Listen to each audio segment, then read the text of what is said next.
new to public schools. I had gone to Catholic schools, and when you do that, you might not meet anyone from your town. So I went to Penfield High School, not knowing anyone. And like a Lifetime movie, the class that really saved me was my art class. I had a 9th period at the end of the day. And what I really loved about it, one thing was there was this one senior who I wasn't in love with him, I wasn't attracted to him. Like, I just became very attached to his presence. It was like a hero thing. He was very vibrant, very interesting, very artistic. Every day he wore a long black sleeve shirt and long black pants and a tie-dye shirt and a bandana every day, every single day.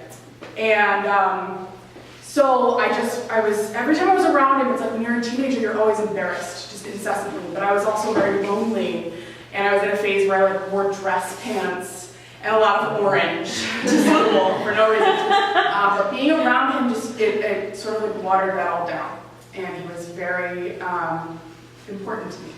So one day, they came over the PA, and Principal Van Vliet told us all that Ben had committed suicide. And I don't want to cry, so I'm not going to. So that was a unique situation because if you weren't his close friend and you didn't have any other way of finding out, that's like a nightmare. So from that point forward, for like 4 months, I was kind of just in a trance because Ben had committed suicide.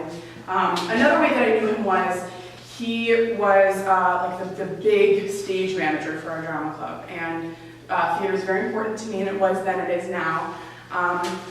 And I was like one of his little minions. I just would do whatever he wanted for the stage crew. And so when I went to the theater, our school refused to acknowledge it. They announced it, but they wouldn't do a memorial or anything because of the suicide.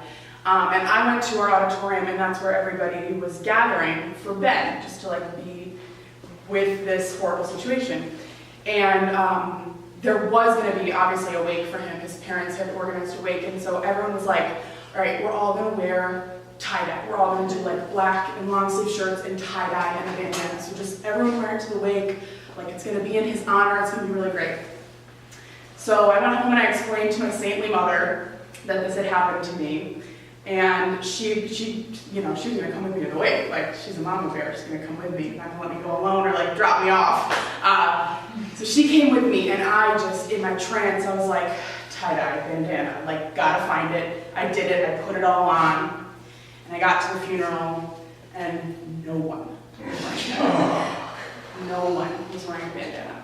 And people were wearing black, but not the way I was wearing black. And I realized that I had inadvertently shown up to a wake dressed as the dead person. And looking back on it now, I realized what was happening was I was having like a full-blown, and I hope the worst panic attack of my life. Because I was like, this is the worst. Like, this is the worst thing that could happen. Like, I was like, do people think I'm making fun of him? Like, do people think, what's happening? Like, I was 15, I wasn't that close to him. And there were hundreds of people there, because there was no way to pay respect at school. But I snaked through, and my saintly mother gave me her coat. And when I got up to his family, his mother took one look at me and just smiled. And so I didn't feel quite as bad. But the reason that I wanted to tell you this, I hate crying in front of people, even though I'm an actress. It's got to be on my terms. I'm doing this on purpose.